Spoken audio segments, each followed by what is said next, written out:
Good morning, everyone. Well, I had previously recorded something for Wednesday, and then Father and I discussed it, and he decided that, or together we decided that he would do Wednesdays and Fridays during Lent. So my presentation that I put together for Wednesday went out the window, but that's fine. But it means that I haven't presented to you the fact that I am using during the course of this Lenten period reflections from Lent and Easter from John Paul Thomas, called My Catholic Life. So I must give credit to John Paul Thomas for the material that I'm using as essentially as the primary focus for a lot of what we have, especially the prayers at the end of the reflection. So the reading that we look at today is Matthew's Gospel, chapter 25, and it's a bit of a startling reading, so let's just listen carefully.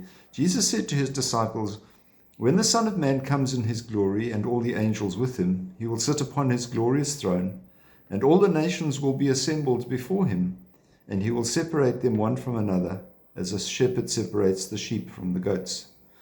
Now, we think, well, okay, that's fantastic. Imagine the glory, sitting and beholding the glory of Christ in all his wonder, but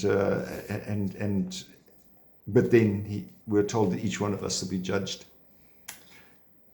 The thing about that is that it's sometimes we kind of assume that we're going to go straight to heaven, but that's not what Jesus tells us. So let's listen very carefully to what he has to say.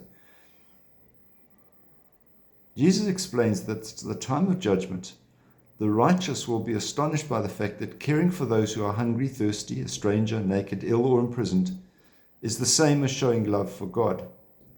Likewise, those who neglected the same people will be astonished that they have failed to love God by failing to love the least of Jesus' brothers and sisters. We're encouraged not to take that teaching lightly, because Jesus doesn't mince his words. He made it very clear. If we look around, sometimes we might not be able to identify those people Jesus mentions. The hungry and thirsty are not only those with physical needs, but also those who have spiritual longings that need to be satisfied. The stranger might be anyone who is lonely and easily ignored. The naked might be those who cannot manage to care for their needs. The ill could be those who are elderly or suffering in various ways. We are asked to reflect today upon those in our lives who seem to be most lost and most in need of our compassion. So it's a real challenge for Lent, but it's a real challenge. It means something that we can attain. So let us pray. Most merciful Lord, your compassion is great and your judgment is real.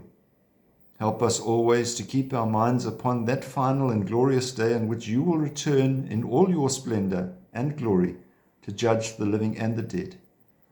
May we truly heed your words and prepare for that day by loving you in all people, especially those most in need. Jesus, we trust in you. May God bless you today and keep you safe, and we'll see you again. God bless. Bye-bye.